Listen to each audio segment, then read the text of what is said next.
안녕하세요. 워런 버핏처럼 매일 신문을 박준모와 함께 읽으면서 투자의 고수가 됩시다. 오늘 3월 8일 수요일 순서입니다. 오늘은 서울경제에서 기사를 따왔습니다. 우리가 그 제일 재밌는 게 뭐 불구경, 싸움 구경 뭐 이렇게 얘기하잖아요. 그래서 그런지 이제 뭐 드라마 같은 경우도 보면 온갖 이제 막장 드라마 이런 거 보면 뭐 별의별 싸움 다 하잖아요, 보면.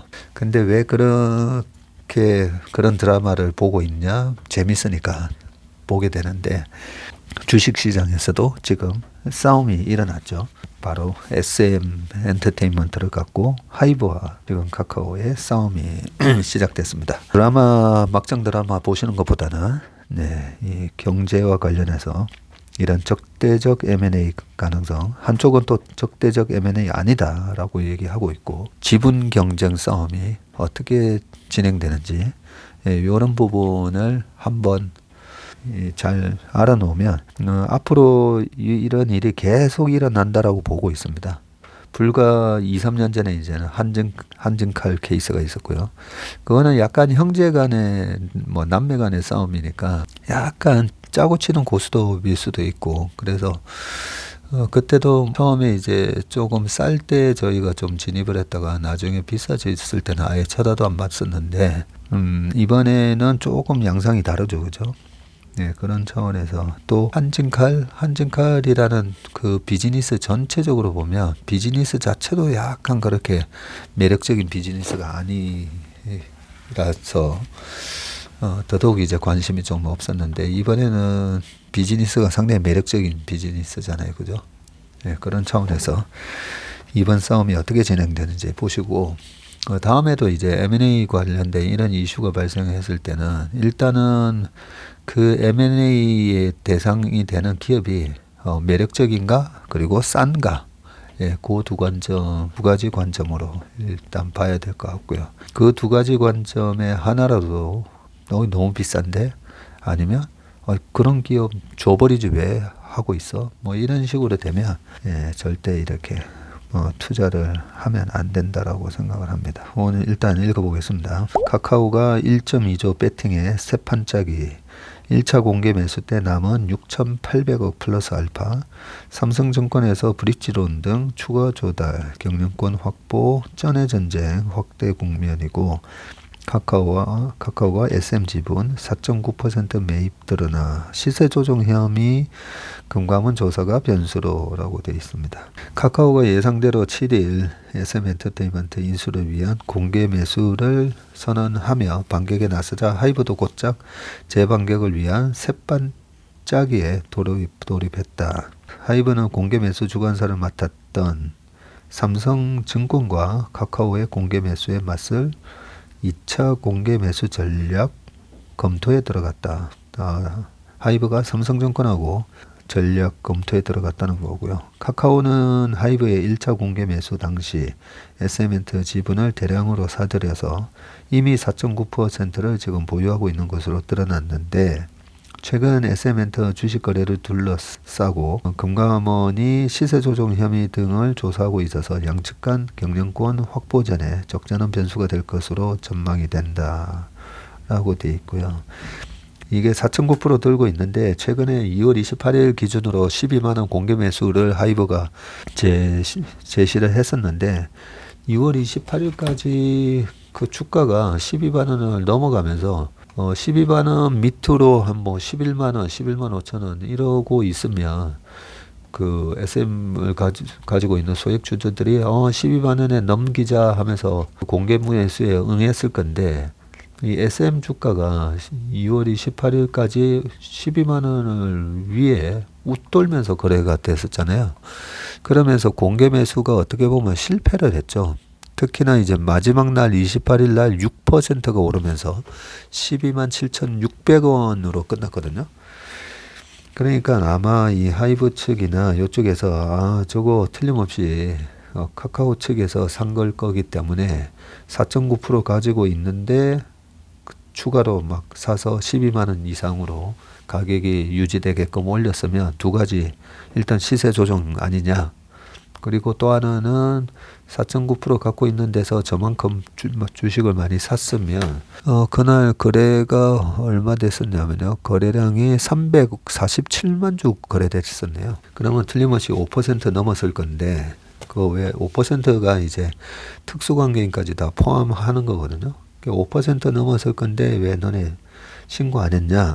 아마 이 두 가지 혐의를 아마 제기했을 겁니다. 하이브의 정통한 한 관계자는 이날 하이브가 첫 번째 공개 매수 실패 후에 남은 자금을 활용해서 다시 한번 공개 매수에 나설 가능성을 따져보고 있다고 했고요. 이렇게 되면 또 그거죠. 9만 원에서 12 받고 15. 근데 15에서 하이브에서 그러면 추가로 한 번 더 이렇게 15 받고 뭐 이런 식으로 할 가능성을 따져보고 있다는 얘기인 것 같은데 하이브는 지난달 10일부터 28일까지 진행된 SM엔터 공개 매수에서 총 7,142억 원의 현금을 준비했지만 이번 공개 매수를 통해서 0.98%밖에 확보를 못했네요. 280억 원 지분만 확보를 했고요. 준비한 자금을 투입하지도 못한 채 지금 삼성증권 계좌에 예치해 놓고 있다고 합니다. 이날 3일 법원의 3자 유상증자 가처분 금지 인용으로 승기를 가져왔다고 판단한 하이브가 다시 수세에 몰린 형국이다.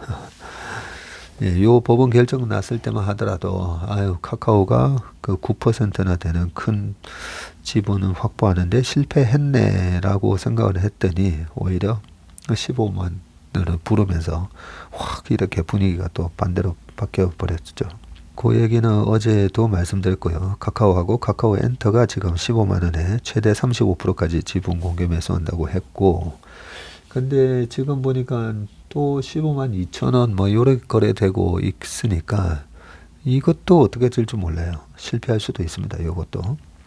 지난달 28일과 이달 2, 3일 등 사흘에 걸쳐서 지금 카카오가 SM엔터 지분을 이미 4.91% 확보를 해서 공개 매수가 만약에 다 성공하면 35%를 다 공개 매수를 하게 되면 39.91%까지 되는 거죠.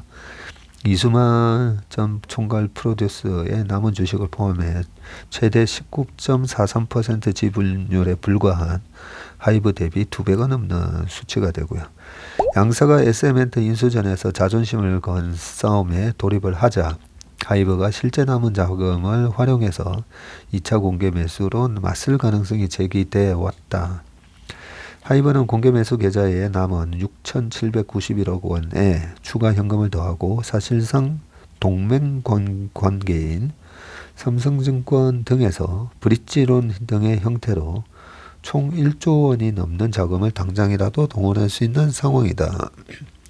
이는 카카오의 이번 공개 매수 총액인 1조 2,500억 원에 맞먹는 규모다. 근데 브릿지론을 하더라도 이게 론이니까 실질적으로는 최근과 같은 고금리 상황에서 돈을 땡겨서 사야 되니까 어쨌든 이 백기사로 나선 백기사인지 M&A 주체인지 모르겠지만요. 돈을 빌려야 된다면 지금과 같은 고금리 상황에서 돈을 빌리는 거는 좀 좋지는 않죠. 지금 하이브가 오늘도 2.5% 이래 빠지는데 주식시장에서는 하이브나 카카오나 적정 가치 이상으로 돈질을 하게 되면 기업 가치가 훼손되는 걸 분명히 주식시장이 이 부분을 반영을 할 겁니다. 안타깝죠. 지금 주가 흐름이 2월 초까지 좋았다가 요 경영권 분쟁에 휩쓸리면서 하이브 주가도 2월 초에 21만 8,500원까지 갔는데 지금 18만 원 오르고 있습니다. 카카오 SM 주가가 오르면 오를수록 그 비싼 가격에 주식을 사야 되는 카카오랑 하이브의 주주 가치는 아무래도 떨어지게 돼 있죠. 다만 업계에서 플랫폼 공룡과 K-팝 1위 기업 간의 본격적인 화력포 대결이 시작되면 SM엔터 쟁탈전이 자칫 승자의 저주에 빠질 수 있다는 우려도 제기가 되고, 하이브가 대항 공개 매수에 나서면 카카오 역시 이미 끈끈한 동맹 관계를 구축해온 한국투자증권과 함께 화력 부대를 총동원할 수 있다는 예상도 가능하기 때문이다. 하이브 사정에 정통한 한 관계자는 하이브가 SM엔트에 대해서 2차 공개 매수에 들어갈 자금력은 이미 확보되어 있다고 하면서 방시혁 하이브 이사회 의장의 결단만 남아있는 상황이라고 전했고요. 하이브가 또다시 가격을 높여 대항 공개 매수에 나서는 것은 절차상 문제가 없지만 재차 반격에 나서면 그야말로 전의 전쟁이 전개돼서 부담이 큰 것은 사실이다. 그렇죠. 부담이 엄청 크죠. 네. 그리고 금감원이 최근 SM엔트 주식 거래와 관련해서 시세 조정 혐의점 찾기에 나선 것은 양측 간 경영권 확보 전에 또 다른 변수가 될 가능성이 있다. 금감원이 이번 사안에 직접 개입한 것은 하이브의 1차 공개 매수가 진행되던 지난달 16일 사건이 발단이 됐는데 당시 기타 법인이 SM엔트 주식을 대량 매집하며 시세가 가파르게 오르자 하이브 측이 조사를 요청했다고 하네요. 공개 매수 마지막 날인 지난달 28일에도 또다시 기타 법인의 대량 매수가 이어지면서 시세를 끌어올렸고 카카오가 지난달 28일 SM엔트 주식 매집을 실제로 단행했다고 밝히면서 조사는 급문살을 탈 것으로 보인다. 예, 아까 제가 처음에 얘기했던 부분이 나오고 있습니다. 카카오의 SM엔트 지분율이 사실상 5%를 넘어선 것이 아닌지 등 확인하는 것도 금융당국의 조사 범위에 있고 당시 기타 법인 중에 카카오 측의 특수관계자가 만약에 개입했다면 5% 룰에 위반될 수 있었다. 일반적으로 이제 상장회사에 5% 이상 지분을 보유하게 될 경우 금감원에다가 5일 이내에 보고를 해야 됩니다. 금융감독은 나아가 카카오 공개 매수 과정에서 반대 세력이 시세 조정을 시도했는지도 면밀히 살펴보고 있다. IB 업계 한 관계자는 SM엔트를 둘러싸고 카카오와 하이브가 자금력을 총동원해서 자존심 대결을 벌이고 있지만 금융당국의 조사와 법적 문제, 주총표 대결 등 변수가 산적을 해서 누가 최종 승자가 될지 현재로서는 단언하기 어렵다. 그렇죠. 참 알 수 없습니다. 단언하기 어려운데 돈으로 보면 뭐 카카오가 훨씬 이제 돈이 많고요. 근데 하이브라는 또 그 전략적 제휴 차원에서 보면 하이브 경영진이 들어오는 부분이 또 나쁘지도 않아 보일 수도 있기 때문에 이런 부분들 때문에 실제로 주총 대결을 했을 때 누가 승자가 될지 알 수가 없네요. 네, 그 다음 기사입니다.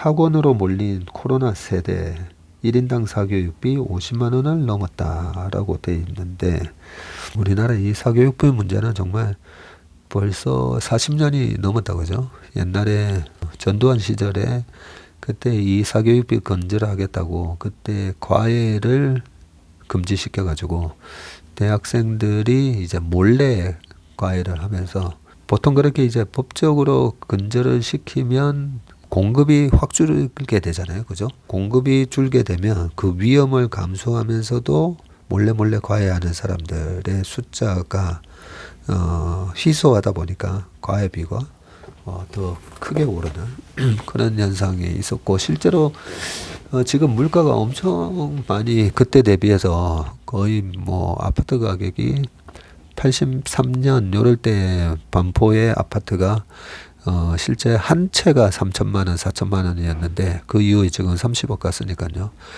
거의 100배 올랐는데 그때 당시에도 과외비를 30만 원씩 줬으니까 엄청난 과외비를 지불을 했다라고 볼 수가 있고 참고로 저는 과외 안 했습니다. 네, 저는 과외 안 했으니까요. 그때 이제 과외를 하는 형들 얘기 들어보면 그 정도 돈을 받고 그때 과외를 했던 분들이 실제로 당시에 1994년도 91년 92 93 요때만 하더라도 뭐 삼성물산의 대졸 초임 연봉이 1100만 원에서 1400만 원이었거든요.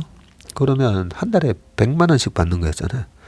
한 달에 100만 원씩 받는데 과외 한 두세 탕 뛰어버리면 100만 원 훌러덩 넘게 받다 보니까 그때 과외를 잘하는 선배들은 완전히 이제 굉장히 그것도 세금도 없는 돈이잖아요. 그죠? 세금도 없는 돈이라서 떵떵거리고 다녔던 기억이 납니다. 작년에 26조 2년 연속 최대라고 하고요. 학습 결손 우려, 물가 상승 역량, 학생 수 감소에도 참여율이 78%, 초등 증가폭 크고 양극화 뚜렷, 9년 만에 사교육비 경감책을 마련한다라고 되어 있고, 학생 수가 감소에도 학생 수가 줄어들면 이제 수요가 줄어드는 건데, 그죠?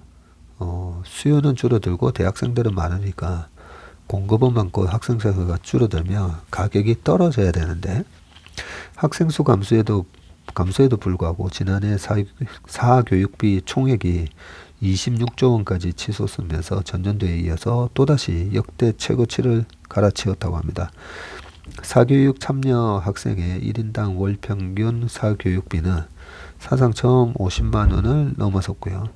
코로나 비대면 수업 등으로 인한 학력 저하 우려와 물가 상승에 따른 교습비 증가 등의 요인이 영향을 미친 것으로 분석이 되고, 사교육비가 치솟자 교육부는 9년 만에 대책 마련에 나서기로 했습니다.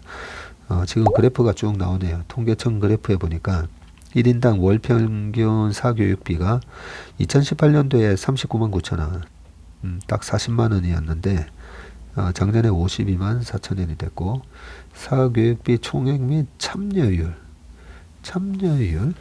보니까 72에서 코로나 때 67까지 떨어졌다가 78.3%까지 늘어났고, 사교육비 시장도 19조 5천억에서 26조까지 늘어났네요. 통계청이 2022년 초중고 대학생은 제외고요. 초중고 사교육비 조사 결과를 발표를 했는데, 전국에 지금 초중고가 전국 초중고 이 전수조사가 아니라 아마 3,000개 학교의 학생 약 7만 4천 명을 대상으로 조사를 한 거네요. 이번 조사에서 지난해 사교육비 총액은 26조 원으로 집계가 됐고요. 이 전체 학생 수가 528만 명이 전체 학생 수가 528만 명이네요. 한 해 최근에 태어난 수가 25만 명이고, 그죠? 지금 학교를 다니고 있는 애들의 평균 출생률이 그러면 한 30만 명으로 따지고, 그러면 초딩 6년, 그리고 중딩, 고딩 6년, 12년 곱하기 30만 명에서 35만 명. 30만 명 하면 360만 명이고, 그죠? 40만 명 하면 딱 500만 명이 돼요. 그러면 대충 맞긴 하네요. 저희 때가 이제 100만 명 태어났다가 쭉 떨어져서 25만 명인데, 얼마 전까지 한 10년 전 이렇게 했을 때 한 40만 명으로 보면 총 528만 명.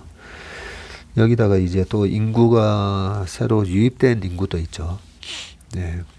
외국에서 들어온 이민 오신 분들, 그런 거 다 합치니까 한 530만 명 지금 딱 되네요. 사교육비를 받지 않는 학생을 포함한 1인당 월평균 사교육비는 41만 원이고, 사교육 참여 학생 기준으로는 전년 48만 5천 원 대비 7.9% 늘어난 52만 4천 원을 기록을 했다고 합니다. 이것도 2007년 통계 작성 이후로 가장 크다고 하고요. 학교 급별로는 초등학교의 증가폭이 가장 크다고 하네요. 초등학교의 사교육비 총액이 11조 9천억 원. 초등학교 애들한테 옛날에 뭐 저는 아니고 저희 동생이 공문 수학 뭐 이런 거 했었는데, 중학교가 7조 1천억이고요. 고등학교가 7조 그렇게 돼 있네요. 근데 고등학교, 중학교는 이제 3년이니까 곱하기 2를 하면 14조 정도 되니까 실제로 사교육비가 초등학생보다는 아무래도 중고등학생들한테 훨씬 많이 쓰이고 있네요. 보니까 전체 학생 1인당 월 평균 사교육비 역시 초등학교가 37만 원이고 중학교가 43만 원, 고등학교가 46만 원. 예, 이렇게 되어 있네요. 교과별로는 일반 교과와 예체능 모두 상승을 했는데 일반 교과의 경우에는 31만 원, 예체능이 9만 8천 원, 그리고 일반 교과 중에서 국어가 3만 4천 원, 영어가 12만 원, 수학이 11만 원, 사회과학이 1만 8천 원 순으로 증가율이 높게 나타났다고 합니다. 굉장히 디테일하게 통계청에서 조사를 했네요. 가구 소득 수준별 사교육비 지출 격차는 전년도 수준을 유지를 했다고 하고요. 월 평균 소득이 800만 원 이상 가구의 1인당 월 평균 사교육비가 64만 8천 원이고요. 300만 원 미만 가구의 1인당 월 평균 사교육비는 17만 8천 원이라고 되어 있네요. 8864니까 월 평균 소득의 8% 정도를 사교육비로 썼고 300만 원 미만은 300 곱하기 38이 24 17만 8천 원이라고 하니까 6% 정도 사교육비로 쓰시네요. 이게 다 어떻게 보면 애들한테 쓰는 돈을 잘 안 줄이다 보니까 그게 사교육비가 올라가면 올라갈수록 가처분 소득이 줄어들면서 뭔가 다른 거에 쓸 소비가 줄어들 수가 있죠. 사교육비의 이런 급증의 요인으로는 코로나 장기화에 따른 학습 결손 우려와 지난해 소비자 물가 상승으로 인한 교습비 인상 등이 꼽힌다고 합니다. 2년간 학습 결손에 대한 학생과 학부모의 불안 심리 때문에 사교육을 늘렸다라는 거고요. 근데 한편으로는 항상 걱정하지 않습니까? 항상 걱정을 하기 때문에 코로나 때문에 뭔가 많이 못 배운 거 아닌가. 근데 벌써 2년 지났는데 그래서 우리나라 부모님들의 교육열이라든지 그런 걸로 봤을 때는 2년 동안에 공부를 안 시켰기 때문에 고1, 고2 때 공부 안 시켜서 고3 때 아니면 초2의 3을 공부를 안 시켰기 때문에 4학년 때 지금 많이 시킨다 라기보다는 오히려 저는 약간 긍정적으로 봐지는 부분도 있는데요. 여유가 생겼다 라고 생각이 좀 됩니다. 여유가 또 생겨서 쓸 돈이 있다는 거죠. 쓸 돈이. 그런 것도 있어 보이고 우리가 이제 정말 이 경기 침체가 왔을 때 뭐부터 줄이는가 한번 쭉 생각을 해보시면 제일 먼저 타격을 받는 게 무슨 피트니스 센터 이런 거라고 그러잖아요. 피트니스 센터 이런 거 줄여버리고 이것저것 줄이는 순서가 나왔는데 애들 학원비 중에서도 태권도장 하는 후배 얘기 들어보면 태권도장도 상당히 타격을 받는다고 합니다. 태권도장을 보낼 건가 아니면 수학학원을 보낼 건가 했을 때 부모들이 태권도장을 줄인다는 거죠. 근데 저희는 솔직히 저희 아이들은 중학교 때까지 태권도장 보냈거든요. 그래서 애들 둘 다 아들 딸 둘 다 이제 상급을 다 땄는데요. 제가 이제 아이들 키울 때 기준이 공부할 때 되면 이제 그때 가서 집중해서 하면 되는데 어릴 때 운동, 악기, 언어 제가 한 5가지 얘기하는데요. 그 중에 하나 종교도 있습니다. 그런 거를 어릴 때 좀 시켜놔야 된다라고 생각합니다. 우리가 어릴 때 안 하면 그건 나이 들어가지고 영어 배우려고 해도 잘 안 되잖아요. 그죠? 운동도 마찬가지입니다. 어릴 때 운동을 해놔야 애들이 운동신경이 발달을 해서 어떤 운동을 해도 좀 잘할 수가 있고 그게 이제 평생 자기의 자신감이 될 수가 있거든요. 그래서 태권도 학원비를 줄여야 되냐 아니면 애들 수학을 줄여야 되냐. 만약에 줄여야 된다면 태권도 학원을 줄이지 말았으면 하는 생각입니다. 악기 제가 말씀드렸잖아요. 제가 저희 이모가 피아노 학원을 하셔가지고 어쩔 수 없이 이제 어릴 때 이모한테 막 맞아가면서 막 피아노 배웠었는데요. 채던이 30번을 다 떼지는 못했지만 악기를 배우려면 제가 공감 능력이 중요하다 했잖아요. 악기가 또 보면 제가 이거 음악 수준이 별로 높지 않은 사람이 음악에 대해서 얘기한다는 게 좀 부담스럽긴 한데요. 그 리듬이 조금 논리적이지 못하면 되게 듣기 거북합니다. 그래서 수학 잘하는 사람들이 보면 이제 음악을 되게 즐기는 사람도 많은데 그게 저는 일맥상통하다고 보거든요. 음악의 리듬도 논리적이지 못하면 상당히 불편한 것처럼 음악을 들으면 이제 좌뇌 우뇌 했을 때 뭐 우뇌가 발달하나요? 네. 그렇게 그리고 이제 양손을 다 쓰잖아요. 그죠? 우리가 한 손만 쓰게 되면서 한쪽 뇌를 좀 덜 쓰게 되는데 어릴 때 양쪽 손을 다 쓴다는 거, 뭐 바이올린을 켜더라도 양쪽 손을 다 쓰고 하니까 어릴 때는 악기를 배우게 해야 된다는 생각 때문에 저희 아이들도 아들은 뭐 기타 쳤고 딸은 피아노 뭐 바이올린 좀 배우기는 했었는데 아무튼 13살 때까지는 저는 이제 좀 그런 게 중요하다라는 생각을 하고 있습니다. 그 다음 기사는요. 국민소득이 20년 만에 대만에 역전이 됐다. 경제 체력이 더 약해졌다. 라고 되어 있습니다. 한국 1인당 GNI가 32,661달러이고요. 수출 부진과 환율의 상승으로 7.7%나 이제 오히려 떨어졌습니다. 근데 대만은 전년비 0.7% 하락에 그쳐서 그리고 또 구매력 약화에 소비 위축 가능성이 있고 작년 4분기 GDP 성장률이 마이너스 0.4%를 기록했고요. 한국은행은 향후 2% 내면 4만 달러 달성할 수 있다. 이렇게 얘기를 해놨는데 지금 이 그래프가 나오네요. 한국 대만 1인당 GNI 추이가 2018년도에 우리가 33,564였는데 대만이 26,400 굉장히 이제 격차가 많이 벌어졌었는데 이번에 역전이 살짝 됐네요. 역전이 살짝 됐고 분기별 성장률 추이가 우리가 이번 4분기에 지금 잠정치가 GDP가 마이너스 0.4로 오히려 역성장했네요. 보니까 지난해 우리나라 1인당 국민 총소득입니다. 총소득. 네. 내셔널 인컴? 네. 그로스 내셔널 인컴? 아마 그런 것 같은데. 그것도 이제 1인당이죠. 전년 대비 2,700달러가 급감하면서 2002년 이후 20년 만에 처음으로 대만에 추월당한 것으로 나타났다.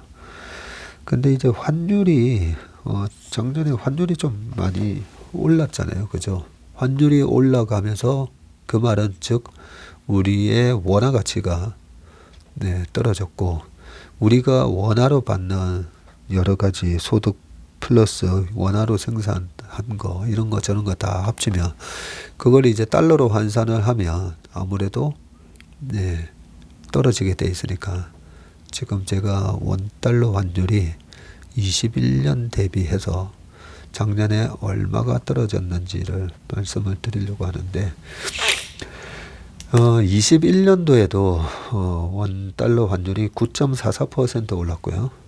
22년 작년에도 6.37% 올랐습니다. 작년 환율 종가가 1264원. 10월에 1444원까지 한번 갔었죠. 네. 그리고 올해도 지금 작년 연말 종가 기준보다는 높게 올라와 있습니다. 1317원 뭐 이러고 있는 상황입니다. 그러니까 아무래도 달러 기준으로 하면 줄어들 수밖에 없는데 지금 7.7% 떨어졌으니까 어떻게 보면 환율 효과가 꽤 크다 그죠? 네, 환율이 6.37% 달러가 또 절상이 됐으니까요. 1인당 GNI가 2017년 처음으로 3만 달러대로 진입한 후에 한동안 정체됐다가 21년 처음으로 3만 5천 달러를 넘었으나 1년 만에 2020년 수준으로 축소가 됐습니다. 원화 기준도 나오네요. 원화 기준으로는 4,220만 3천 원으로 전년 대비해서 4.3% 늘었습니다. 네. 원화 기준으로는 1인당 국민 소득이 4,200만 원 정도 되네요. 1인당 GNI는 한 나라 국민의 종합적인 생활 수준을 파악하는 지표로 국가 간 비교를 위해서 주로 달러로 환산해서 활용을 하고요. 1인당 GNI 감소는 국민의 구매력이 떨어진 것으로 우리 경제의 기초 체력이 저하된 것으로 볼 수가 있습니다. 한국은행이 1인당 GNI 감소폭 2,712달러를 세부적으로 뜯어본 결과 원달러 환율 상승이 4,207달러나 감소 요인으로 작용을 했다고 되어 있네요. 연평균 원달러 환율이 2021년 1144원에서 지난해 1292원으로 연평균으로 따지니까 작년에 12.9%나 상승을 했네요. 제가 비교한 거는 이제 연말 종가 기준으로만 말씀을 드렸었는데 평균으로 하니까 12.9%나 전부 다 이제 뭐 거의 뭐 환율 양정이다, 그죠? 그리고 경제 성장이 896달러, 물가 상승이 437달러, 뭐 이렇게 쭉 돼 있고요. 문제는 우리나라의 국민소득 감소 폭이 유독 크게 나타났다는 부분인데 21년 기준으로 인구 5천만 명 이상 국가 가운데 이탈리아를 제치고 7위까지 올랐던 순위도 다시 떨어질 것으로 예상이 되는데 특히 대만이 0.7% 하락에 그치면서 우리나라를 20년 만에 추월을 했습니다. 대만이 명목 GNI가 4.6% 늘어나면서 우리나라 4%를 앞질렀을 뿐 아니라 대만 달러도 절하했는데 절하폭이 6.5%로 원화보다는 절반 정도밖에 절하가 되지 않았네요. 다만 이제 한국은행은 1인당 GNI 4만 달러 달성이 가능하다는 지금 평가를 하고 있고요. 향후 성장률이 2% 수준이고 물가도 2% 안팎으로 상승을 하고 환율도 과거 10년 평균인 1145원 수준을 유지한다면 머지않은 시기에 1인당 GNI 4만 달러 달성도 가능하지 않을까 생각한다고 얘기를 했고요. 네, 나머지는 아까 요약한 내용들에 다 있는 얘기입니다. 그 다음 기사입니다. 국민연금이 수책이 30% 전문가로 채운다라는 부분이고요.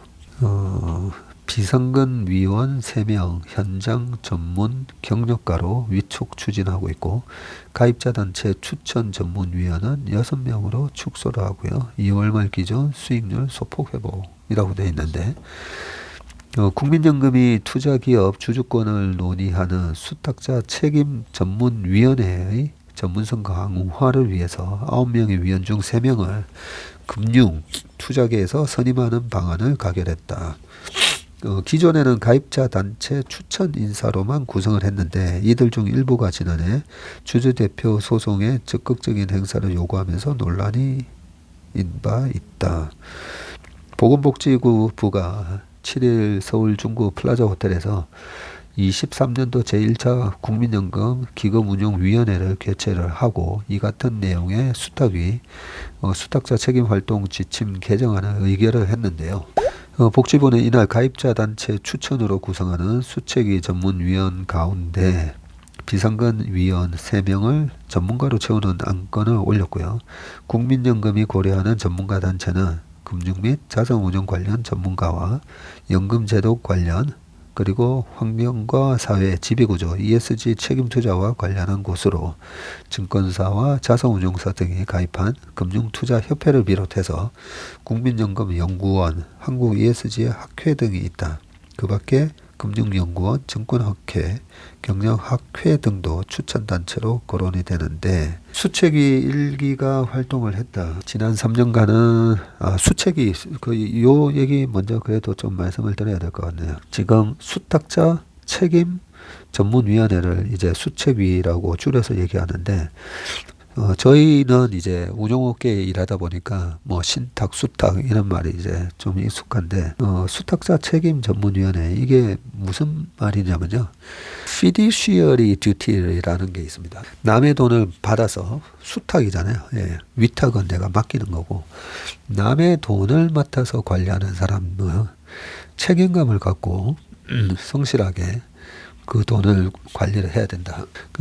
뭐 돈뿐만이 아닙니다. 어떤 권한을 위임받았을 때 상법에도 그렇게 돼 있거든요. 이사회는 회사의 그 어떤 이사회 보드 멤버들이 또 여러 가지 의사결정 중요한 걸 많이 하잖아요. 그죠? 그랬을 때 그 뭐 임직원들이라든지 회사 가치를 위해서 수탁적 의무를 가집니다. 그걸 이제 fiduciary duty라고 해서 상법에도 그게 기재되어 있는데, 네, 그런 부분에 있어서 연금이 뭡니까? 우리 국민들이 돈을 맡긴 거잖아요. 내 돈을 잘 관리해서 내 노후를 잘 편안하게 살 수 있게끔 국민연금에 돈을 맡긴 거잖아요. 그죠? 예, 우리가 위탁을 했고 국민연금을 그 수탁을 받아서 그걸 운용을 해야 되는데, 국민연금이 다시 저희 같은 기관 투자가들한테 또 돈을 맡기기도 합니다.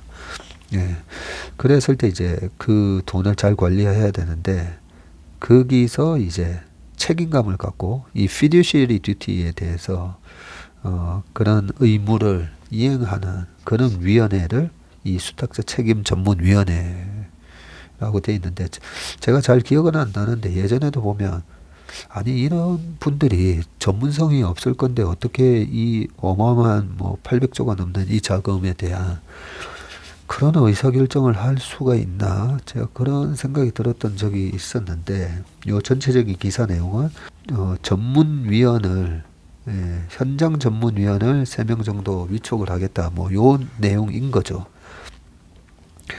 예, 그런 관점에서 방금 얘기했던 뭐 ESG 학회, 뭐 증권사, 자산운용사 등이 가입한 금융투자협회, 이런 등등을 통해서 그런 식으로 위원을 구성을 해야 된다.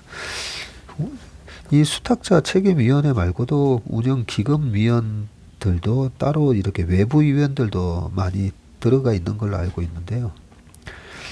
실제로는 보면 저희는 이 업계에 있기 때문에 잘 알잖아요. 저분이 과연 이런 자산 운용에 대한 전문가적인 그런 실력이 있는 분인가라는 그런 의문이 드는 분들도 사실 좀 있습니다. 예, 그런 분들도 가끔 포함되기도 합니다. 예. 예, 그런 부분에 있어서 국민연금 관계자가 이번에 이런 의사결정을 한 게, 갈수록 고도의 판단이 요구되는 수책위의 의사결정의 전문성을 높이기 위해서 이 같은 변화를 추진했다라고 하고 있습니다. 이날 기금운용위원회에서는 지난해 수탁위 소위원회에서 의결한 기후변화 및 산업재해 관련 중점관리 사안을 신설하는 대신에 기존 ESG 평가 지표를 활용하지 않기로 의결을 했고, 기금본부는 2월 말 기준으로 기금 수익률이 4에서 5% 안팎으로 오르게 되면서 900조 원 아래로 떨어졌던 기금 규모가 지금 940조 원 가까이 회복됐다고 보고를 했다고 합니다. 많이 흘러가 버렸네요. 그 다음 기사는 중국 양회에서 반도체 사활을 거는 그런 얘기가 나왔고요. IC 대학을 설립을 하고 첨단 칩 연구를 하겠다, 이런 얘기가 나왔다고 하고요. 아무래도 반도체 굴기에 대한 견제가 들어오니까 중국이라도 뭐 가만히 있겠습니까, 그죠? 양회에서 이런 얘기가 나왔다고 하고요. 그리고 또 하나가 반도체 기업 감원 바람에도 삼성하고 TSMC는 공격적으로 채용을 한다고 합니다. 제가 여미남이나 저 채플미에서도 가끔씩 말씀드렸는데, 어떤 회사가 지금 매출 성장이나 이런 것들이 이루어질지, 아니면 저 회사의 그 성장에 뭔가 문제가 생기는지, 뭐 그런 부분은 채용을 보면 알 수가 있거든요.